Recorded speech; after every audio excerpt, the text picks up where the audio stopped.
Hello, adventurer. It's good to see you. You have made it to the morning grind. Welcome, welcome. It's the live stream at the beginning of the Geekverse, where we talk about all types of topics in geekdom, gaming, and fantasy, with an emphasis on being constructive and creating the things that we want to exist in the world. It's all on the grind, Sizemore. Can't be too fine, can't be too coarse. That's exactly right. There are a lot of adventures to be had today. Dungeons to explore and monsters to slay, and who knows what a random encounter might send our way. That's why we have to prepare, so settle in now for the morning grind with your favorite beverage in hand. Tea? Or maybe something a little stronger. I've got a few bottles of the old Wynyard left. Whatever you want. Pull up a chair. Dude. If you're feeling fancy, how about a cappuccino? Or a frappuccino? Or how about an espresso? Just tea, thank you. Sounds good to me, Gandalf. Whatever you want. I'm just glad you're here. Everyone is welcome. You can just watch if you want. You don't have to worship anything you don't want to worship. Thank you, Mike. But be forewarned. Sometimes we get really strange characters around here.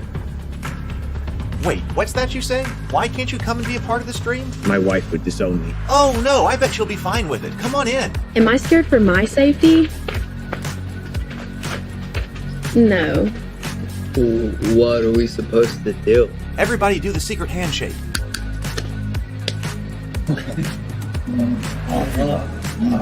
Secret cultist handshake. Oh, now do wizards who love each other. This, my friend, is a science. I still don't have kids, but it's fine. It's all on the grind, son. Can't be too fine, can't be too coarse. Dude, this would be a sick place to bring the band. Indeed it would be, Dave. It really would. I'm seeing more people coming in. Welcome, glad to have you here. Oh look, here's someone new.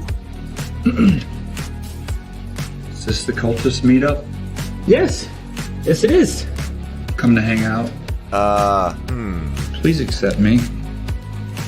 I have nothing else. Okay, we accept you. Everyone's welcome here. Brought some snacks. Well, that makes things even better. You want some coffee? I don't drink coffee. You sure? It's cultist coffee. What makes it cultist coffee? I'm a cultist and I'm drinking it. Oh. Then I'll have some. What exactly is going on here? I'm seeing more people coming in. Welcome. It's so great to have you. Oh, and look, here comes another stranger. Can we help you? Yes, fellow cultists. I could really use some food.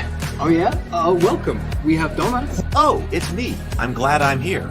I'm sure you have a few questions for me, though. What's your name? Who do you work for? What god do you worship? Great questions, Rob. I'm Steve King, and I worship Nyarlathotep. No, not really. I'm just Heath, and I won't be worshiping anything this morning. But I will be your host. Welcome to the office. We're going to have a great time. I've got my coffee ready, because now it's time for the morning grind. If you could become a fish, that would be amazing. Then I could command you with my mental fish powers. Oh, good morning, everybody. Good morning. Welcome to the office. Welcome to the morning grind. I'm Heath. It's so good to see everybody this morning. I hope you had a good weekend. This weekend, I was busy. Busy with fun stuff, I guess, in a way that I haven't been busy over a whole weekend in a while, it seems like, because I've had 3 late nights going on. Of course, last Friday, we played an amazing game of Hero Quest online on stream here, dinner and a board game, Hero Quest. Elf Quest Pack 4, it was fantastic. If you haven't seen that one, you'll need to watch that one. It was fantastic. But that was a late night on Friday for me. Then Saturday, we, of course, did the morning grind, and then I went to see Oppenheimer later Saturday, which made it a late night for me because it takes me a while to get to the drive up to the movie theater and then drive back. So it was a late night. So I watched Oppenheimer Saturday. If anybody has great thoughts on Oppenheimer, when I got out of it, I said I'm going to have to think about it some more. There's a lot in it. I'm very glad that I went to see it in the theater. If you're considering one way or another, I would recommend seeing that one in the theater. But I'm not sure what I want to say about it. I noticed that I noticed that Cameron and had a discussion about Oppenheimer. And actually, I got the notification that they had their discussion about Oppenheimer once I got back from Oppenheimer. And so they actually had it while I was watching the show. So I'm going to have to watch that one on a replay and see what they were saying about Oppenheimer. I liked it. I liked Oppenheimer. It's a lot to think about. I generally speaking, I like Christopher Nolan, and that's one of the reasons why I wanted to see it in the theater. I think that he's had some misses lately, but I felt like he kind of got some mojo back with Oppenheimer. So I felt I'm generally a fan of his, but especially some of like the I guess it's, I don't know if it's really early, but some of the early to mid movies that he did. And then I felt like, well, he's kind of missing. He does the experimental kinds of films and things like that, which I appreciate. You need somebody pushing on that kind of side too. But I thought that okay, there comes some misses, but kind of came back. But I'm still not sure what I want to say about it. And then I also noticed that Cameron in our room was talking about the fact that Barbie went to 1 billion the other day. So there's actually a lot of YouTube I could catch up with because I was gone.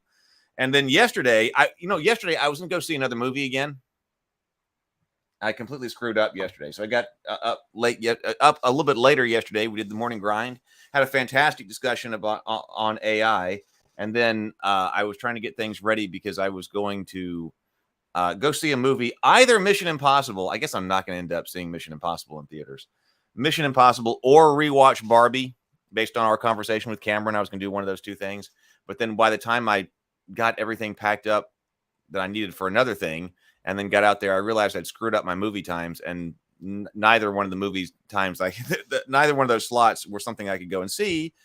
So I didn't end up seeing any movie yesterday. But then I did go to an escape room because I had been invited to an escape room with my brother and my nephew. So my brother and nephew and I did an escape room. Had a fantastic time. Did Submarine in breakout rooms, the Submarine one.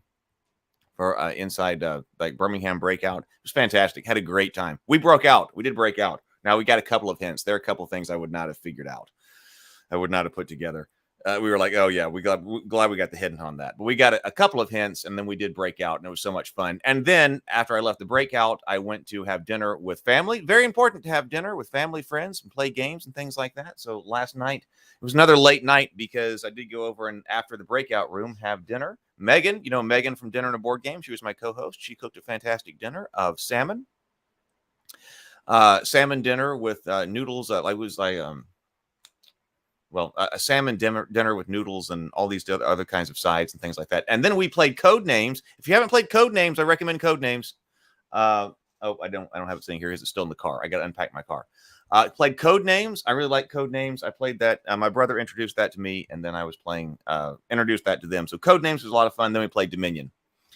Had a fantastic time. But that was a late night. I had to come back and do my exercise late night yesterday. Got to be exercising. And I didn't want to blow that. So I did my exercise as soon as I came back in last night. I have to do that this morning. So woke up late again this morning, but we're about to get on track here again. We'll do a members only productivity stream because hit this after this stream. And we're going to get serious about today.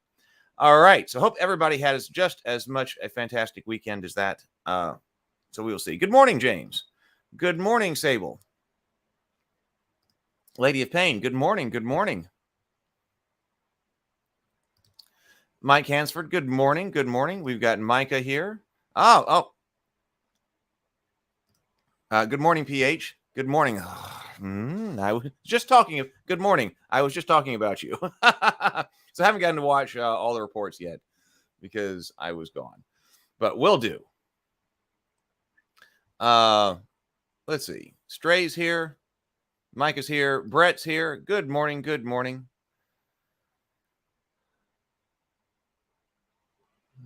Tries to like this one's too fine. This one's too coarse. Fine's the morning grind. This one's just right. Let's see. Lots of things going on. Frederick says another movie. Yeah. I mean, ordinarily I don't go to the movies this often, especially since I live kind of far away from a theater, and I wish I lived closer to a theater for that reason. But it's nice that this summer there have actually been stuff that I'm actually interested in going to see. It doesn't look like I'm going to get to see it all, but it's nice that there have actually been stuff that have been I've at least wanted to go and see. I mean, that's been nice. Escape rooms are so much fun. What was great about Barbie? I heard it was silly and misandrist. Well, we did. Then where I would refer you to, I mean, I did a conversation. I gave my report on Barbie, and I was critical of it from the story structure perspective. You can see that on the Morning Grind. R and I talked about the relationship between Barbie and Ken on the Morning Grind as well, and then I put together a panel. If you really want to talk about what was good about it, then please see the panel that I did last Tuesday. That was last Tuesday's panel on Table Talk, where I got together Cameron, because Cameron said that he was going to use the script as a source of for teaching the script for teaching screenwriting. So Cameron led us in what he was going to be using the script to teach, and then Brianna was also there, and Doug was there, and that was a fantastic conversation. So that's where I would send you. Check out that conversation.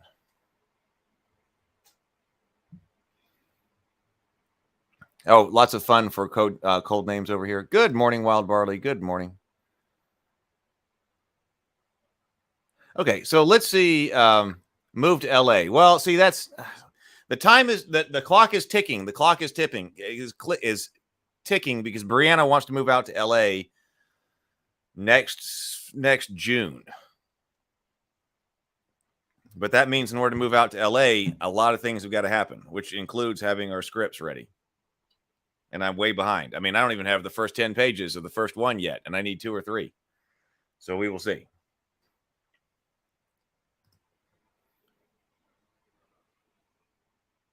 It is. That's the problem here. We need to see these big marathon movies the way of the. Well, I don't know about that. Every once in a while, a 3-hour movie is justified. It's a lot of time to take out of your day. It's especially a lot of the time if you got to drive 40 or 50. I think mine's about a 40-minute drive to the movie theater. So if you're going to watch a 3-hour movie, plus they're going to put 20 minutes of ads in front of it, plus 40 minutes there and 40 minutes back. I didn't realize that Mission Impossible was also a really long film. I was expecting Mission Impossible to be like between 90 minutes and 2 hours, and then I saw that Mission Impossible is actually a really long film too. So, yikes! Probably might have to see that one. I'm not a diehard Mission Impossible fan. I realize there are a lot more than I have seen. So there's a lot that I could potentially catch up on. But I was going to go see it because Tom Cruise is kind of holding down our major franchises. We went last year. It was Maverick, and of course I went to see that in films in theaters. I mean, what's another great franchise right now that's doing well? Well, Tom Cruise seems to be holding down Mission Impossible, and so Doug went to see it and enjoyed it. And he said that, yeah, I mean, it's one of our franchises that's doing well, so we should think about that and, watch it, see what we think about it. Once, Tom Cruise was able to deliver Top Gun Maverick, and in today's world at this moment, what is it? One of the great franchises that is still going. It's probably that one. Okay, let's go over here. So because of all that, because I've been doing late nights, then gone and everything like that over the weekend, there are some news stories that I wanted to catch up on today, especially since GenCon is over. So first of all, let's talk about Starfinder, shall we? Starfinder, 2nd edition is coming. So we were asking this. We were asking about this, were we not? When we went over the Starfinder box, we were asking what was up with that. But what was Starfinder ever going to be updated to the current rule system? I mean, it's not. I guess you call it the rule system, but to the Pathfinder 2nd edition rule system. Pathfinder. When we went over Pathfinder with the Pathfinder box, it was still operating on the original Pathfinder system. And we were wondering when it was going to be updated. So Pathfinder 2nd edition is in fact coming. So this is from Thursday, August 3rd. So this was a GenCon announcement. Paizo says, today we're ecstatic to officially announce that Starfinder 2nd edition is in fact happening. Back in 2017, we released Starfinder, a new game system and setting to stand alongside Paizo's tried and true Pathfinder brand. Today, we're revealing the next evolution in Starfinder as we announce its second edition and lay out our plans for the future. The new edition of Starfinder is being designed to be fully compatible with the upcoming release of the Pathfinder. So it's also going to be compatible with the Pathfinder remastered rulebooks. Those are coming out. That's this fall, right? Pathfinder remastered. I'm not sure. I'm not sure if I need those, just because I haven't gotten into Pathfinder second edition well enough at all yet. So now, but we do have the Pathfinder remastered rulebooks, which are the updated ones that are kind of clearing out anything to do with the OGL and updating everything to their orc. Just one moment.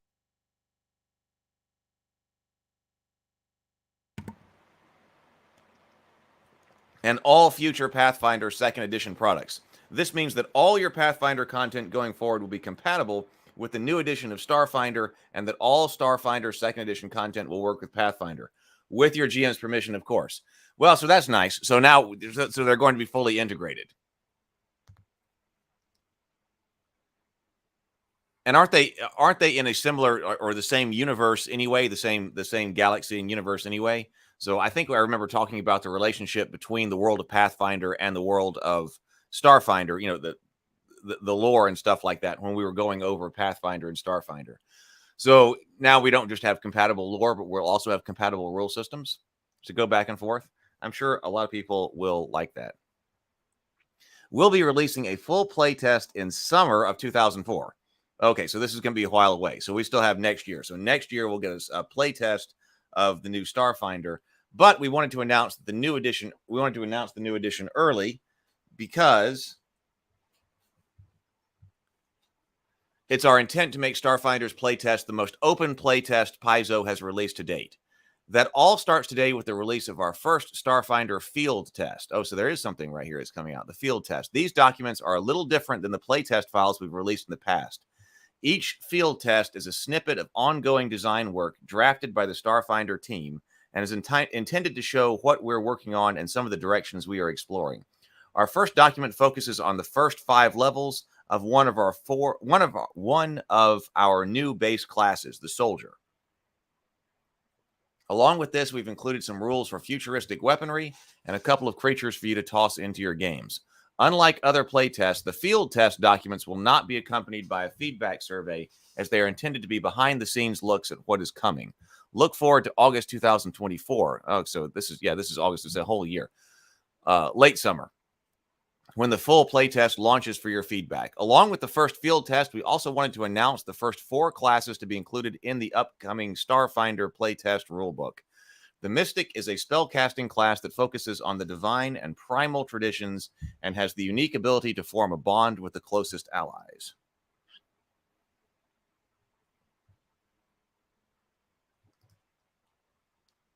The Mystic can also heal them through their shared bond. Once represented by Keskodai, our iconic Shirin, a new iconic has taken on the role of the Mystic. Cha grew up as his father's larval container, witnessing all manner of traumatizing adventures in his childhood. Now, as an adult, Chuck is a devout worshiper of the amalgamate deity Zon Nishilin, and believes in channel surfing into artistic expression. Well, that's definitely something different.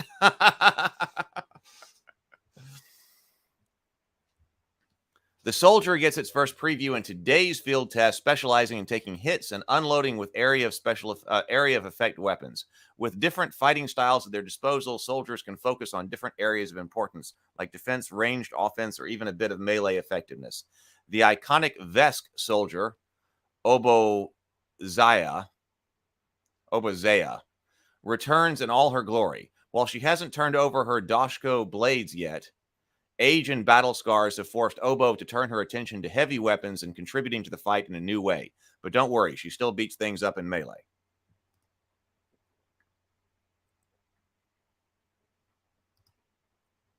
Along with these 2 classes, we're also announcing the Envoy of the Solarian. These classes are still undergoing some internal testing, so we're going to have to hold off on saying too much about them for now. What we will say is the iconic envoy, Navasi, is returning with many years of adventuring behind her. Along with Navasi, we also have a new Solarian iconic whose art we're revealing. We'll be keeping the remaining details under wraps for the time being.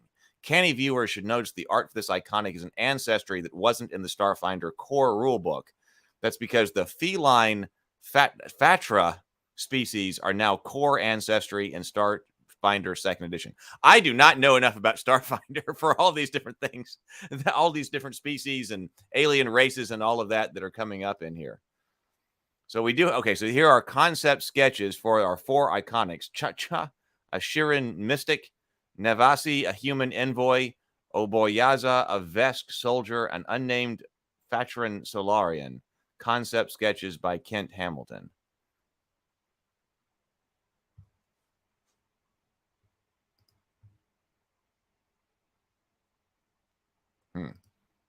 So this is that weird mystic thing that grew up in his father's chest or something like that.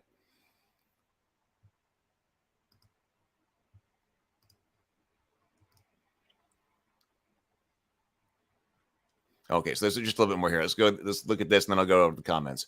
To complement this announcement, we've also put together a frequently asked questions page related to Starfinder 2nd edition, where we've included a few more details about the project. Check that out and keep an eye on the Starfinder playtest page for the latest content and news related to the newest evolution of the Starfinder role-playing game. Well, we should just click over there and we'll check that out here. We are so excited to undertake this journey and hope you'll be on our side, as we take steps into the bold future together. What do people say about that?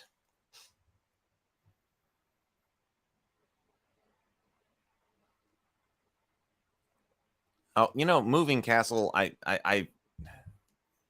might have seen that years ago, but I was seeing stuff about that coming back. So that's probably going to be a big thing in the Geekverse. Oh, Lady of Pain says Pathfinder is crazy rules-based, not player-first. Very inefficient gameplay. Ah.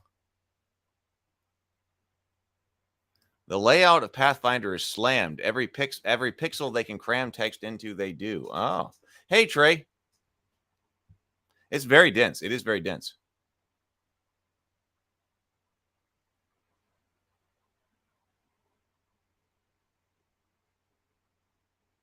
So Tomocrat says Pathfinder is set thousands of years in the future. The planet of Pathfinder is gone, and no one knows why. But the main city is a space station where the planet was.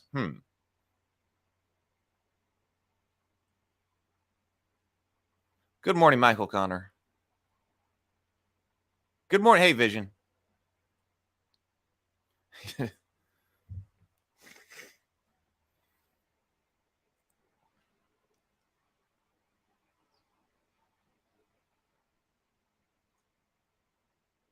Let's see. Lots of stuff going on.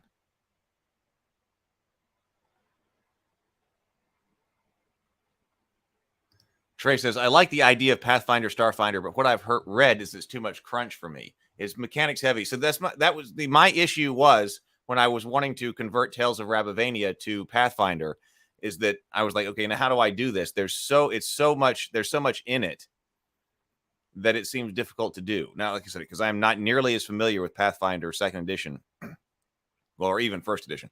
But I mean, I liked I liked 2nd edition when we were going through all of our the Pathfinder box set. And we've taken a look at Pathfinder on a few different Morning Grind episodes, and I did like what I was seeing. But it did not seem like, all right, now let me get into this and like see what I could do to create the world of the Tales of Rabavania in Pathfinder. Seemed difficult. It seems like it seems like it's geared to play the world that is designed in, right? And to me, it seems like it does that very well. Now, assuming you're looking for a high crunch game, but what that was Pathfinder's kind of deal anyway, as I understand it, as 4th edition D&D kind of moved away from that. It was like Pathfinder was like, hey, if you still want crunch with your rules, then we're here. So, I mean, I completely get that. That's Pathfinder's player base. But it seemed like it was very dense to make sure that you were playing in this particular setting. So I have to figure that out. Oh, did we breathe and sip? No. Thank you for calling that out. Let's do that right now. Everybody got your favorite beverage this morning? right here. We should do that. This is the mental health portion of the show. 2 deep breaths. Focus on your breath. 2 deep breaths, complete exhales, and then let's take a sip of our favorite beverage this morning. Here we go.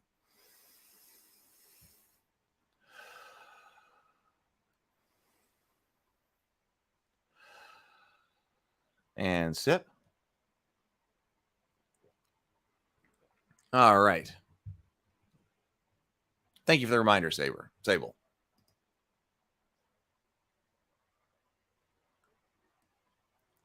James says, I like Starfinder quite a bit. I'm not always excited for magic to find its way into my sci-fi, but when I'm in the mood, Starfinder is king. And it's as mathy and as robust as Pathfinder, probably more.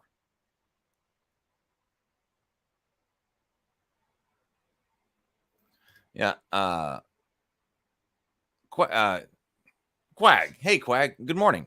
So there's a small learning curve to Pathfinder 2e, but it's a smooth once you get to it. Not any more complicated than D&D 5e. Most friction about it is how it differs from something like 5e.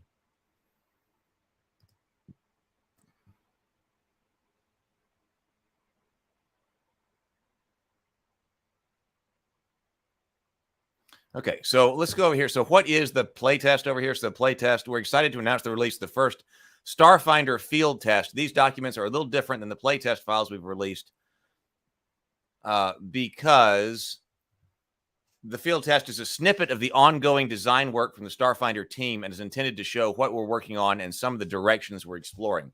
The first document focuses on the first 5 levels of one of our new base classes, the Soldier.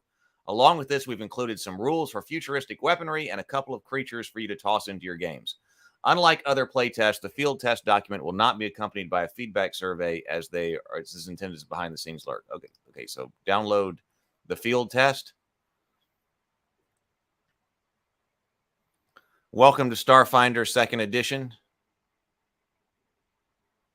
Heidi, new friends. My name is Captain Concierge, your resident preloaded assistant program, and I'm here to help you journey through these field tests. The Starfinder team is mighty busy right now, putting all 6 into getting this new edition ready. So they've left it to me to provide a few behind-the-scenes details about what they've been up to. There's a lot to go through, and it's easy to get lost in all the new tech, but don't worry. I'm here to help. These tidy little sidebars I put together will provide all insight into the design process and some thoughts that we've gathered as the team. So let's dive in. Shall we go? I don't think so. I'm not going to read through all of this.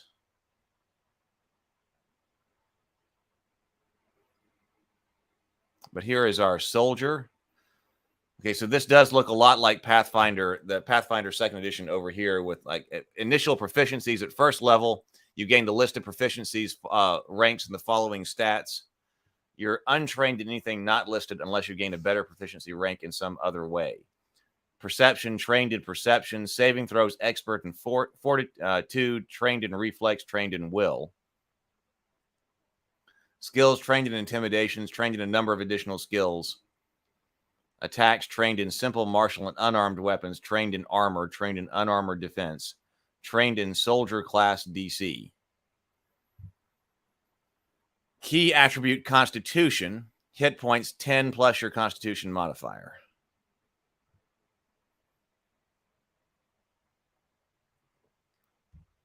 Soldier advancement 1. Ancestry, background, initial proficiencies, attribute boosts, suppressing fire, primary target. Soldier fighting styles, walking armory, soldier feat, and so forth. It does look like second edition Starfinder, Pathfinder.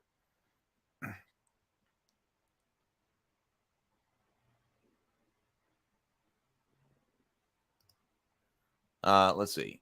Designing the soldier. The soldier is a class the Starfinder team wanted to make sure it wasn't just a fighter in space.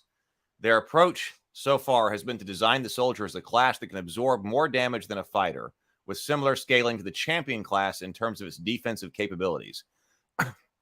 Somewhat balancing out the soldier's use of Constitution as a key attribute, soldiers specialize in big two-handed guns and weapons, which means they probably aren't digging too deep into using shields and benefiting from the peak of AC.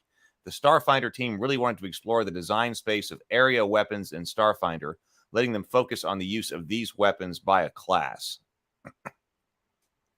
New conditions suppressed. You have been affected by a high volume of incoming fire and a particularly dangerous attack, or a particularly dangerous attack that forces you to act less efficiently for your own safety.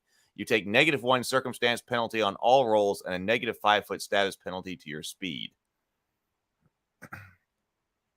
Soldier fighting styles include Armor Storm, Bombard, Close Quarters, Punitive Strike, Walking Armory. That says you bring the heaviest arms and armor to bear, but you also have the capability of carrying them and keeping them up. When determining your strength threshold for using medium or heavy armor, you can instead use your Constitution modifier. Soldier feats, tons of feats, as seems to be the case with Pathfinder 2nd Edition. Field note, our first playtest. I got to peek into the first internal playtest involving the soldier, and wowsy, was it something else. The first thing that really stood out about the class is that it could just take a beating. Alien Akanas trying to nibble you down, no problem. Got a blood-sucking mist that's looking to ruin your day, soldiers got you covered. Run into something nasty from the outer rifts wielding a pain glove, we got hit points for that. See, the soldier excels in taking hits, but also at putting down foes with their ranged weapons. In the team's first playtest, they found a soldier could really take a beating. Mix that with the incredible healing the team is experimenting with in the new Mystic class, it just felt right. Like how a Skittermander's always got to help out those Vesk. In the team's first playtest, they built the soldier like good old Obayaza, the Starfinder iconic soldier, and took the close quarters fighting style. This gave the soldier a good all-around approach to both ranged and melee combat while still being pretty darn scary. Read serious intimidation bonus.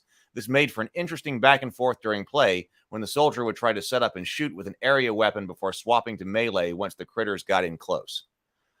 All the while laughing menacingly to demoralize the foes. Of course, the other fighting styles let you explore all sorts of different play styles. One example that the team is curious to see in action is how folks might use Armor Storm and its ability to ignore hurting yourself with your big scary guns.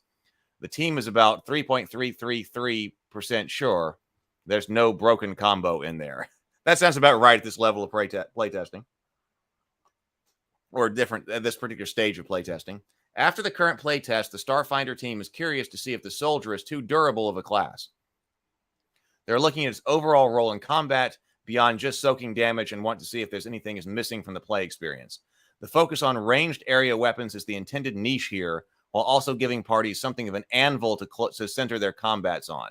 So feel free to whip up a soldier and give it a test and let the team know what you think. We can use as many new friends as we can to see how things are going, right? New equipment here. Guns in space. Equipment is obviously going to be a major component of Starfinder 2nd Edition. The team wanted to make sure that weapons in Starfinder could have different types of models, so the player wants to collect and try out different builds. It's a goal to explore some different ways to change weapons as they scale up at different levels, including larger areas of effect or increased range increments. The team also realizes it's a pain to constantly swap out weapons as your current gun becomes less useful.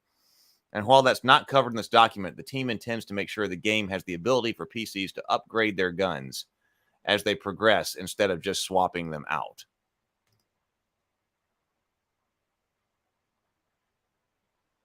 See, there's a lot. See, this also seems to be characteristic of the Pathfinder. This is a lot of rules and information to play one of the classes. There's a lot here. Simple ranged weapons, laser pistol, scattergun tactical, rotolaser, stellar cannon tactical. Creatures. New condition, glitching. Glitching is a condition that affects objects and creatures with the tech trait, and it always includes a value. A glitching creature or object experiences a combination of debilitating effects and moments of seizing up. If you have glitching equipment and take an action involving equipment, if you have glitching equipment, okay. This is affecting creatures, objects, or creatures with the tech trait. You must attempt a DC 10 flat check to see what occurs. If you have the glitching condition on yourself, you must make this check at the beginning of every round. Critical success, reduce the glitching value by 1. Success, you act as normal, or your equipment act as normal. Failure, you take an item penalty to all of your checks and DCs equal to your glitching value, or the glitching value on the item you're attempting to use. Critical failure, you count as stunned for 1 round. Alternatively, the object you try to use doesn't function, and you lose the action as you attempt to use it. Computer glitched gremlin. Laser wolves. It seems very creative. I mean, this is a very the setting here for like James was talking about, magic in space and all of this. It seems to be a very creative kind of setting. Very creative kind of setting. Stray says Pathfinder is so rules heavy it takes up way too much time looking up rules and players arguing. You're lucky if the players are awake or if the players are just looking for a reason to leave the call.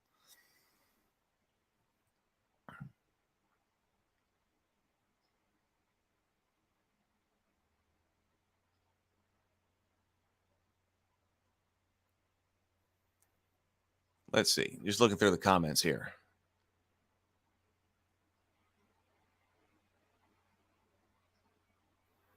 Barney says, I played 5e for years before going back to Pathfinder 1e and much prefer the complexity of the rules. Sure, it's more painful at times looking stuff up, but much more rewarding once everybody knows them.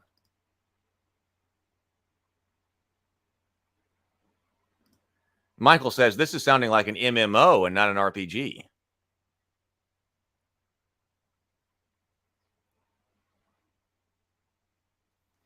Playing an MMO is what killed D&D 4e.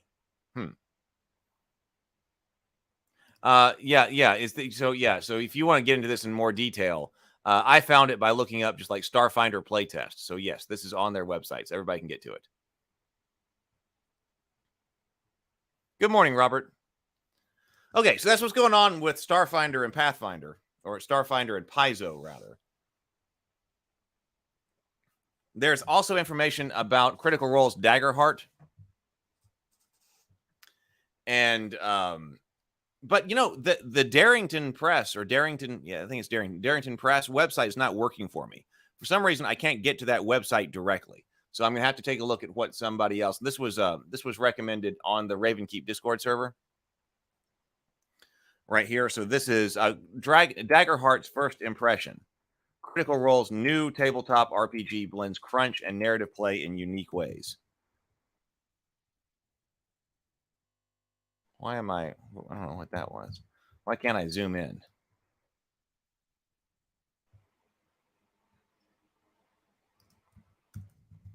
Is something up with this website? Let me reload this website.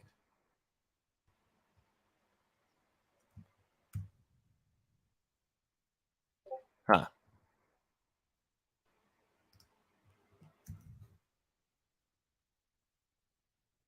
All right, well, whatever. Okay, so this is comicbook.com. Daggerheart First Impressions. Critical Role's new tabletop RPG blends crunch and narrative play in unique ways. We played Daggerheart, the new tabletop RPG from Critical Role's Darrington Press, and we were impressed. So here's what's going on with that. Daggerheart, the new long-form fantasy campaign-style tabletop RPG by Critical Role's Darrington Press, is a surprising blend of vastly different playstyles that somehow blend together for a very fun experience. This weekend at GenCon, comicbook.com had the chance to run through a basic character creation and play a session with Spencer Starkey, the lead designer at Daggerheart. I hope I got his name right. With Critical Role cast member and company CEO Travis Willingham at the table. When Daggerheart was first announced earlier this year, many players wondered whether it was intended to be a competitor to Dungeons & Dragons or could potentially replace D&D as the game used by Critical Role to tell stories in their main show. Well, I'm sure that if they come out with their own RPG, then it will be the one that's used in the show. From what we experienced over a 4-hour game session, Daggerheart may not be a direct competitor to D&D, but has a lot of potential to be a major competitor when released in the future. Before diving too deep into Daggerheart, we will note that it's an original game that incorporates concepts and mechanics from a number of different tabletop RPGs. The core system is built from the ground up, but Starkey noted during our playthrough that the game drew inspiration from several sources of existing games. There were elements similar to the mechanics found in at least half a dozen different games, but it feels unfair to say that Daggerheart is a rift or a derivative of any of them. Unlike Candela Obscura, which we did look at, and assumably the Illuminated Worlds game system, Daggerheart isn't a take on or powered by a specific game, but instead uses inspiration from a number of different sources as the foundation for a new experience. So here we get to it. We're talking about on the Discord server, the 2D12 system. So the heart of Daggerheart is a new 2D12 driven check system. Players make rolls using two different colored D12s, one called Hope, the Hope die, and the other called the Fear die. I think this is interesting. When a player makes a check, they call out the result and note what, wow. Ads. Okay, so when a player makes a check, they call out the result and note whether it's made with fear or with hope, depending on which die shows the higher number. I haven't seen anything like that in any of the games we've been going over here on the Morning Grind yet. Depending on what shows the higher number. So a 9 on a hope die and a 7 on the fear die is 16 with hope. While a 7 on the hope die and a 9 on the fear die is 16 with fear. Advantage and disadvantage were factored in with the use of a D6. A roll with advantage added the D6 to the result, while disadvantage subtracts the D6 from the result.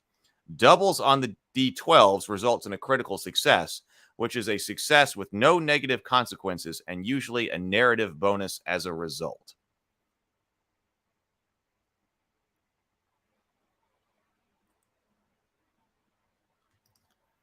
Hope and fear drive some of the basic narrative flow of the game. A roll made with hope typically has positive consequences when the check is a failure. In combat, even a roll made with hope typically has positive consequences even when the check is a failure. In combat, an attack roll made with hope means the player retains initiative and a player character gets to go next. Additionally, so in combat, an attack made with hope means the player retains players, plural, retain initiative, and the player character gets to go next. Additionally, rolls with hope generate a hope resource, which can be used to either fuel various players' abilities or aid another player's roll or roll their own. Or their own roll. A roll with fear hands initiative back to the enemy characters and often comes with some narrative consequence the game master warns players about in advance. For instance, my rogue character made an agility check to run past one enemy to attack a more vulnerable foe. The roll was made with fear, so the enemy I ran by was able to attack me as I sprinted. Outside of combat, hope and fear serve as a way to guide the narrative, similar to yes and systems found in more indie-style tabletop RPGs. There, not only there's in a lot of different YouTube videos were also posted to the Raven Keep Discord server. We posted a link to the Discord server? And I was I was opening up all of those yesterday in new tabs because I wasn't home, but I was like, all right, let me make note of these because there were a lot of different YouTube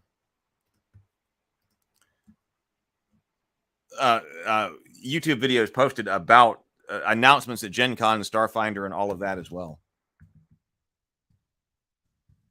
I got a lot to catch up on. I got a lot of work to do, but I also have a lot of YouTube to catch up on. Discord server. If you'd like to join the Raven Keep Discord server, I just posted a link to it in the chat.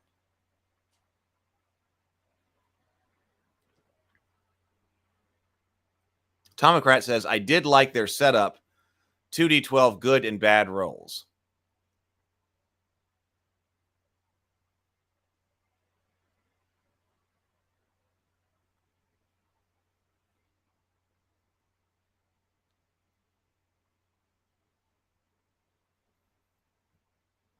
James also says, I like the fear and hope thing. Yeah, I haven't seen anything like that in any of the other ones that we've looked at. And we've looked at a lot here on the Morning Grind.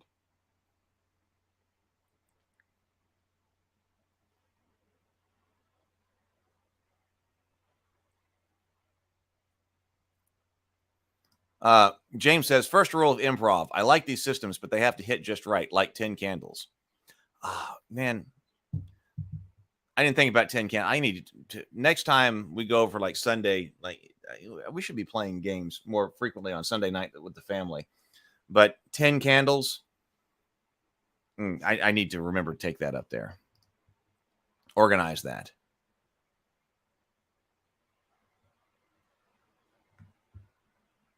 Okay, let's all right, let's keep going. When creating a character, players have 4 points to spend across 6 different stats, which include strength, agility, precision, presence, intuition, and knowledge. strength, agility, precision, presence, intuition, and knowledge. Different weapons and abilities are powered by different resources, and players add their corresponding score to an attack roll or check.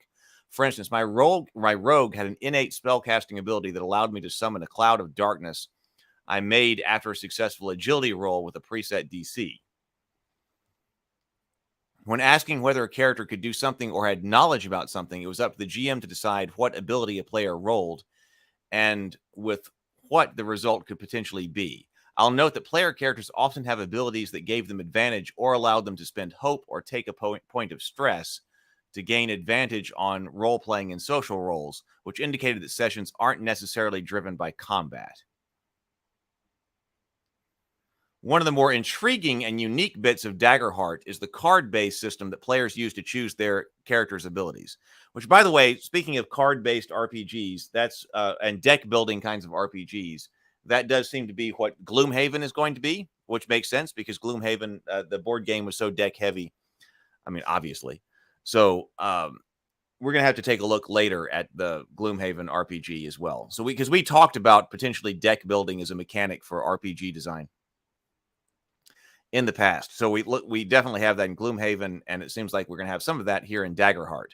One of the most intriguing and unique bits of Daggerheart is the card-based system that players use to choose their characters' abilities. Each of the game's classes, which contain a mix of traditional fantasy classes and new classes like Guardian or Seraph, have certain core abilities. However, each class has at least 2 options similar to subclasses, which come with an additional unique ability. Also, each class has 2 domains with different powers represented by different cards. So what we have, each class has 2 different options similar to subclasses. Okay, each of those comes with a unique ability. Plus, each class has 2 domains with different powers represented by different cards. Some people were concerned about the cards in the Discord server, I noticed. Players choose 2 abilities from their class's 2 domains when they start the game and choose additional abilities when they level up. A player has no more than 5 domain abilities at once, with other abilities going into Vault and can be swapped out during downtime or some kind of rest. Ancestries and communities are also represented by cards that are replaced on top of a player's character sheet. I don't completely understand how all this is going by this discussion. But sounds interesting, but I don't completely understand what's happening with this paragraph. Each ancestry and community background also comes with some kind of ability or trait spelled out on the card, ranging from advantage or certain kinds of checks to mechanical benefits like armor. I'm not against character creation through cards, because we've talked about that, and we were talking about Faded Edge and stuff like that, and doing our RPG design days and things like that. So potentially, this is potentially interesting. Somebody else hit upon like card-based generation of characters. We'll see. The result of character creation in Daggerheart is a 3-page character sheet with several cards placed in different slots and certain pages tucked halfway underneath the main character sheet. Right. Interesting. All right. However, all of the characters' abilities and stats, including weapons, abilities, and more, are represented on the page, and there's no need to refer back to a rule book for clarity on a specific spell or rule, ability, spell, or rule. Interesting, Daggerheart seems to be much more geared toward having a physical character sheet in front of players, at least judging from the use of cards to inform character creation, and potentially the physical manipulation of the character sheet. That's interesting. Certain pages are tucked, like, to me, that's sounding like some kind of origami folding or something like that. That's going to probably not that extreme, but some type of folding, something that's going to indicate how it goes, or something about your character sheet. Oh, Sable Phoenix says that's the main thing I don't like so far. Those are just the 6 D&D character attributes renamed. Wait, let me look at that again. Strength, agility, precision. Strength, agility, precision, presence, intuition, and knowledge. So strength would be strength. Agility would be dexterity.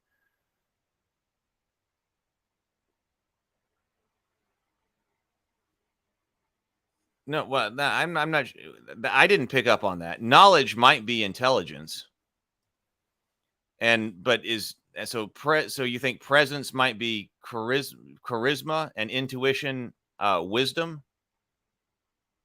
Which one is that leaving out that is all of a sudden precision?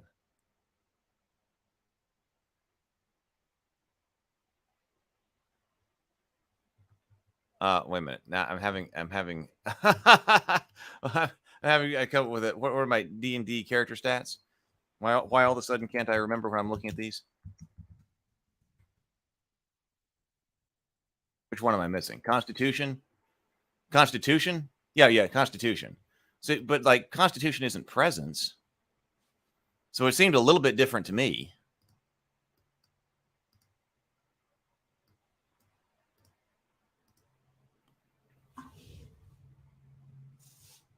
Another interesting system is how hit points and armor are used during the game. Players start off with 6 hit points and 5 stress, along with a set of 3 damage threshold numbers. When a player or creature successfully makes an attack, they roll damage dice, ranging in size from a d6 to multiple d20s. If the result of the damage dice is below the player's first damage threshold number, they take a point of stress. If the result is between the first and second damage threshold, they take minor damage, resulting in the loss of 1 HP. Similarly, a result between the second and third damage results in a major damage for 2 HP, while exceeding the third damage threshold results in severe damage for 3 HP. Each player has an armor score and 3 armor slots of resources. When they take damage, they can reduce the damage roll by the number of their armor score. So if a creature rolls a 15 on a damage roll and the player has an armor score of 5, they can reduce that damage roll to 10, potentially turning severe damage into major damage, but at a cost of 1 of their armor resources. Armor can be repaired as a short rest activity. Finally, we should mention the death mechanic in Daggerheart, which is a lot more meaningful than we've seen in games like Dungeons & Dragons. When a player runs out of hit points, they have 3 options. They can choose to die in a blaze of glory with an automatic critical success on their final action, or they can choose to become scarred and permanently remove 1 of their hope slots to recover, or they can risk it all by rolling their hope and fear dice and letting the dice determine their fate. If the hope dice is higher, their character recovers, but if the fear dice is higher, they die. Starkey mentions that there's only 1 resurrection spell in Daggerheart, and that's a one-off ability, so it seems death will have a higher impact and stakes than in other fantasy tabletop games. So what are people saying about this?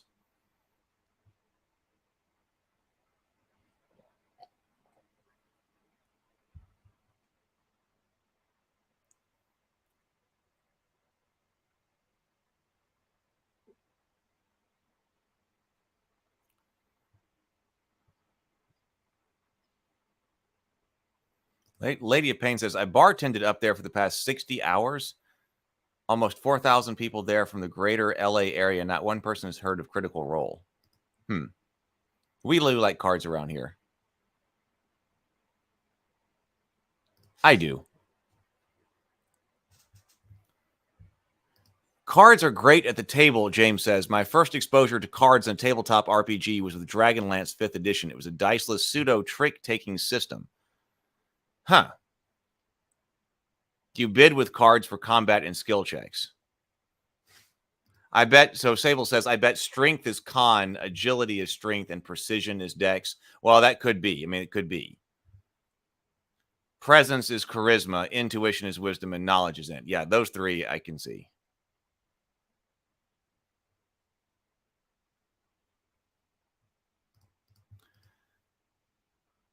Okay, so from a narrative standpoint, Daggerheart seems to be much more of a collaboration between player and GM than something like Dungeons & Dragons. For our game, Stark went around the table and asked the players questions about the city we started with, asking us to fill out the details of the town. We chose the name of the starting town, its defining features, and what tragedy recently befell it. We also defined the quest that we were going on and what kind of connections this quest had with each player. This didn't just occur at the beginning of play session either, as we were asked to describe the monsters we were fighting as they arrived on the battlefield, the major NPCs we interacted with, and even the architecture of the towns. For our table, at least, we were able to riff off each other's suggestions to organically form an emerging narrative and story filled with carapace-armored horde ruffians and a bearded wyvern with fire breath and an earwig-esque style pincer tail. Earwig-esque pincer tail. Making the GM and players equal partners in the storytelling seems to be a central ethos of Dragonheart. It was mentioned the possibility of providing a blank map with a few general features to the players, with the players naming the towns and notable points of interest and letting them build the world as they are about to explore it. There's certainly room for a traditional D&D type experience where the GM does all the world building, but there's also room for something akin to Dungeon World, which we have looked at, where the game is much more free form and concerned with letting the world grow as the story moves. While I think this kind of collaboration world building can occasionally result in Mad Libs kinds of shenanigans, a good party of players who are aligned in what kinds of stories they want to tell will find this narrative structure much more engaging from the get-out. A world that the players help build from the onset is a world where there's no needed buy-in from players to make the game a success. Daggerheart understands that and seems to actively encourage it. I have mixed thoughts on the world building, on the combined world building like that for the players and the game masters. I've got mixed feelings on it. Depends, because it depends on what the purpose of the game is and what's going on. I think it can work. I haven't played in too many games that are like that. And in fact, the games that I have played that are like that have been Fate games where the players were more collaborative in the design of the world. But on the other hand, I played Fate games where we were actually playing in somebody else's world. And a lot of the reasons that I often play an RPG is because I want to experience some world that somebody has created. But rather than trying to, hey, what world are we playing in? I have no idea. Let's generate this organically. I mean, that can work. That can be fun. But oftentimes, the reason that I'm playing is because I want to have a certain feel of a particular type of world, which you don't get if you're doing collaborative world building, right? Hey, we've got 20 people watching at the moment. So if you are here and you are new, please do subscribe. I would love to have you. Would love to have you as a subscriber. And also, please do hit the like button, by the way. Oh, we just hit 21. We got 21 people here. So that's a lot. So we got a lot of people watching here. Thank you all for being here. And also, if you're watching on replay later, I thank you so much. So obviously, Daggerheart is still in the active playtesting phase, and it's clear the game is trying to balance and tune a lot of different features before it's ready for sale. However, I thought it was interesting the game encourages power gaming. A lot of player abilities have synergies that can ramp up to do a lot of damage and provide other awesome moments without being too focused on optimal builds, and it seems to be a pivot between narrative freeform and more structured game with built-in rails. More importantly, Daggerheart seems to be a fully fleshed out game system instead of just a game built for a specific world. Okay, that's interesting. So that is good. So it's a game system, not just built for a specific world. Like, I suppose directly contrasting that with something like Pathfinder and Starfinder, which I think was one of the major concerns when the game was announced. Although Daggerheart is still a work in progress, I came away very impressed. Now, I can actually see why they would do that. I don't follow Critical Role like obviously a lot of people do, from episode to episode and all of that. But if they can, I can see their potential interest in having one game system, and then, all right, no matter what types of campaigns and things that we do, we're going to be able to use this same system. Of course, you could also say from a business perspective that, hey, every different campaign that we do needs to have a different rule system to potentially have a new product for people to buy. But on the other hand, if you're having people watch and things like that, here's the system that we're using. You can get it over here and you can understand it. Then you'll understand the system we're using across multiple campaigns and multiple episodes. Although Daggerheart is a work in progress, I came away very impressed and intrigued by the new system. I think that the Darrington Press has a hit on their hands. It would be premature to call Daggerheart a D&D killer, but I do think it can present a fun alternative for folks wanting a traditional fantasy tabletop RPG experience, especially if they don't want to read a 500-page rulebook to understand the game. There's a really cool balance between crunch and narrative freeform that Daggerheart offers, and the game seems poised to make a big splash when it comes out in the next year or so. So again, here, I guess another year. So that was kind of our thing with Starfinder. So we got another year here on Daggerheart. So we will see how it goes. Let's see what's going on in the comments section.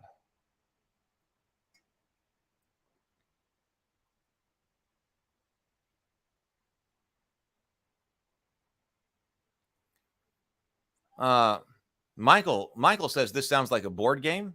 You're talking about Daggerheart?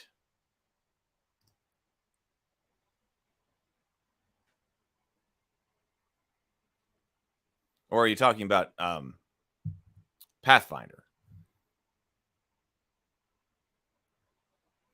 Short rest activity, James says, sounds like they're introducing an action economy to resting. I kind of like that. How do you want to manage your rest? That's the kind of minutia I can appreciate. Especially if that integrates time, like how you use time. You know, because we say on the stream a lot that time is so important.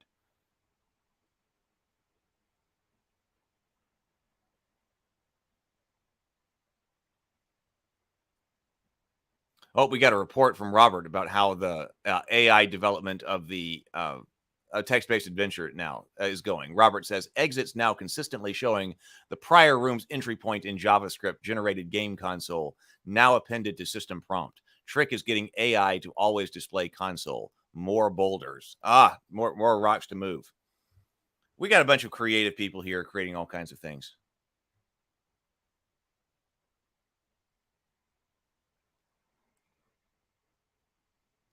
Trey says, I hope that as a system, it will be able to run more than just the typical fantasy genre.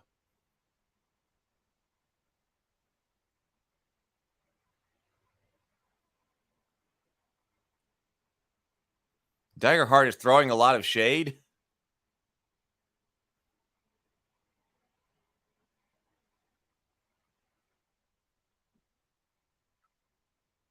Time and accurate records, yes.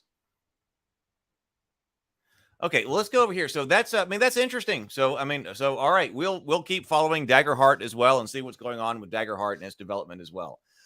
Micah added to the news for the grind section in the Discord server that there is a Welcome to Night Vale publishes a Night Vale role-playing game.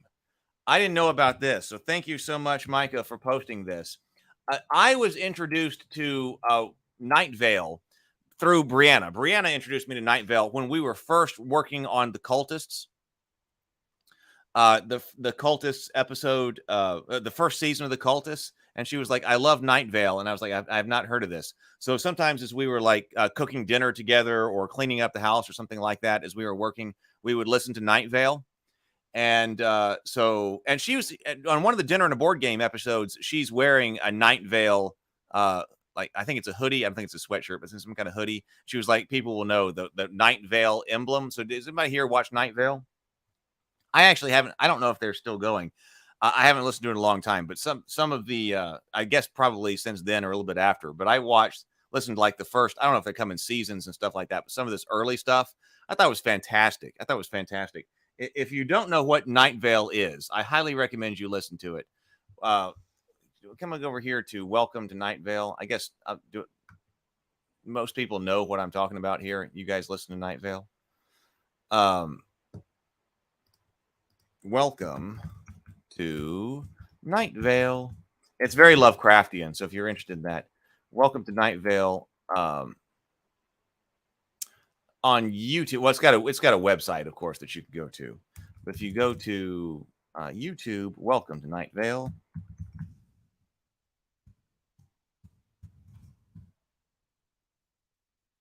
Yeah, Welcome to Night Vale has a YouTube channel. Go there because it's all like radio broadcasts. Every episode is like a radio broadcast from this bizarre town of Night Vale and all of the weird Lovecraftian things that happen in this town. Definitely worth listening to if you have not. Like, go to the website and go to the YouTube channel and like look for the most popular and things like that. You don't have to like go through everything from the beginning because everything is like a new day broadcast or something like that. Well, but look for this one, the most popular. Welcome to Night Vale YouTube. Put a link there. So it says Renegade Game Studios to publish Welcome to Night Vale role-playing game posted by Renegade's Game Studios on August 3rd. Renegade Game Studios to publish Welcome to Night Vale role-playing game. Okay. San Diego, August 3rd. Renegade Game Studios is excited to announce they will produce and publish a Welcome to Night Vale role-playing game, which will land on players' tables in 2024. Again, we'll say another thing that we'll be looking out for in another year here. Joseph and Jeffrey have created a fantastic world of vibrant characters, mystery, and rich and engaging stories.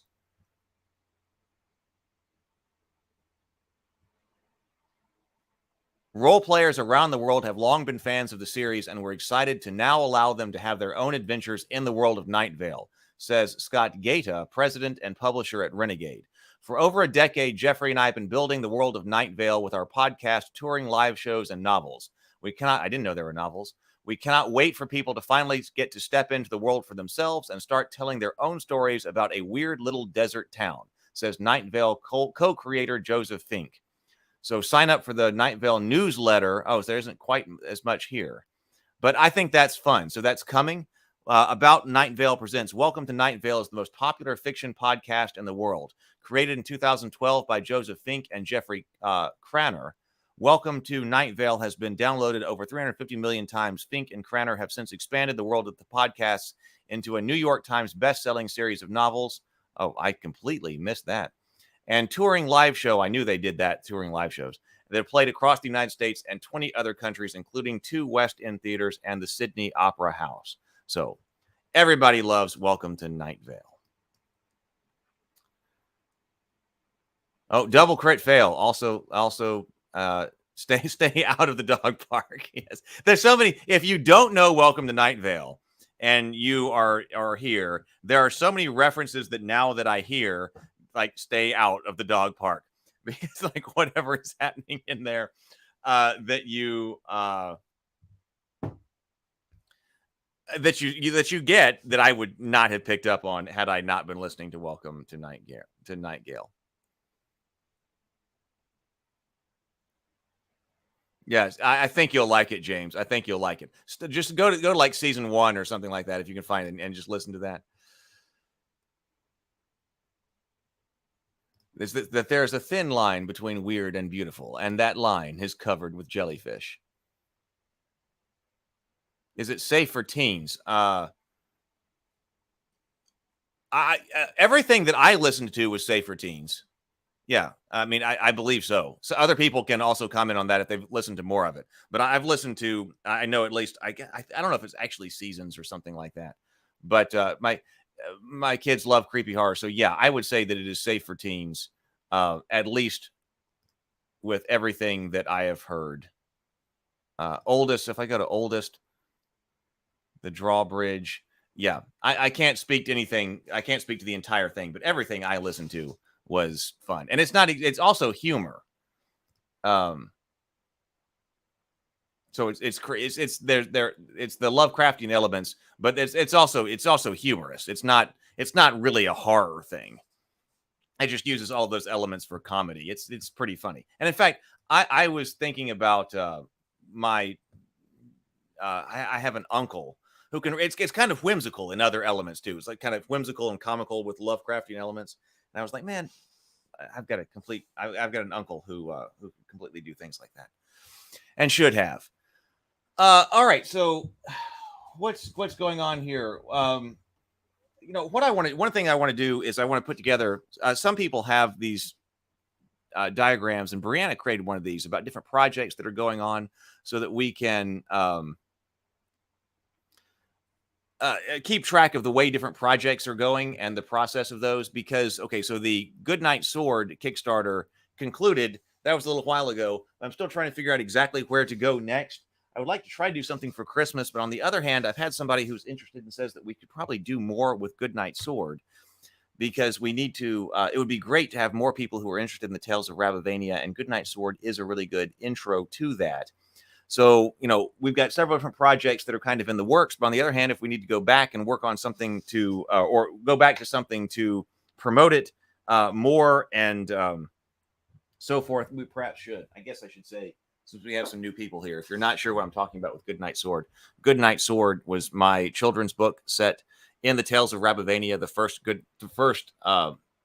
book that has come out for obviously the youngest audience in the Tales of Ravivania. And it's obviously a takeoff of Goodnight Moon, but except for geeks around here, probably want to see would love to read Goodnight Sword to their children rather than Goodnight Moon, I think.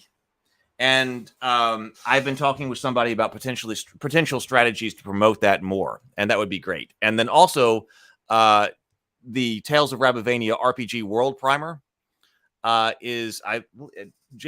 James has been helping me out with that, with editing, and I want to move that on to layout soon. And I think James might have sent me something on that. So you might have sent me something on that, James.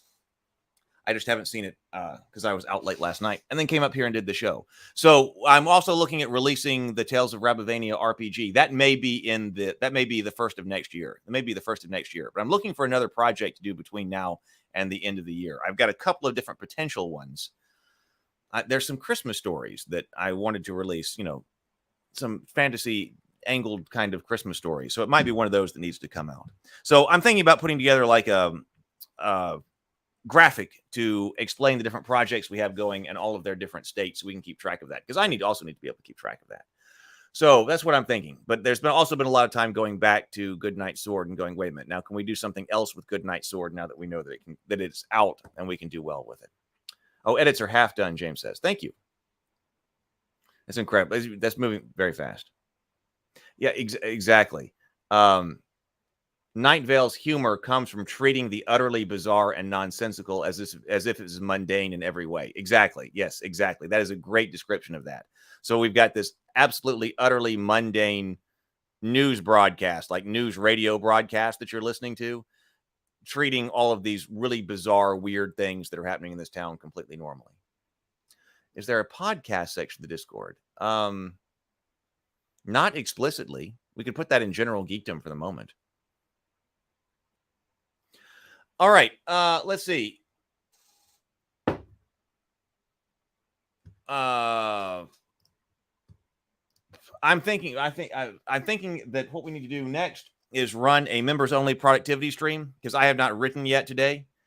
So I need to do both script writing and then also get into projects so we can have a project, like I said, the end of this year in order to run.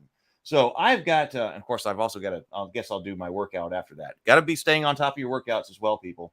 So, all right, if you are a channel member, and I really appreciate all the channel members, if you are enjoying what's going on here on the Morning Grind and also across all of the other shows and live streams that we are running here on this channel, if you would consider becoming a channel member, that would be absolutely incredible. I appreciate all of the channel members because they're the ones who really are keeping this running, and I'm continuing to look for ways to make this a more sustainable channel so that we can keep going and we can keep doing not only the Morning Grind but our other shows as well. So what I'll do is probably starting in about 15 minutes, I will put up a productivity stream. So if you've got things that you are trying to get done before in your day and you want to do focus sessions with us and try whether that's writing or whether that's programming or whether it's just painting miniatures or getting ready for your tabletop RPG on Friday night or whatever it is, if you need some focus time and you want to build off the energy of other people who are also working, we're going to be doing focus sessions here, let's say starting in about 15 minutes at 11 o'clock. That's Central Time. I'm in Central Time, so in about 15 minutes. I have really enjoyed today's conversation. This was like this stream and stay out of the dog park. Absolutely.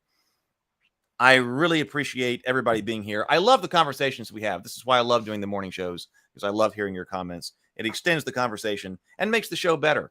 So, all right, everybody, please do be productive today, be constructive, be creative, and grind on. I'll see everybody who's part of the channel members in about 15 minutes. Later, everybody.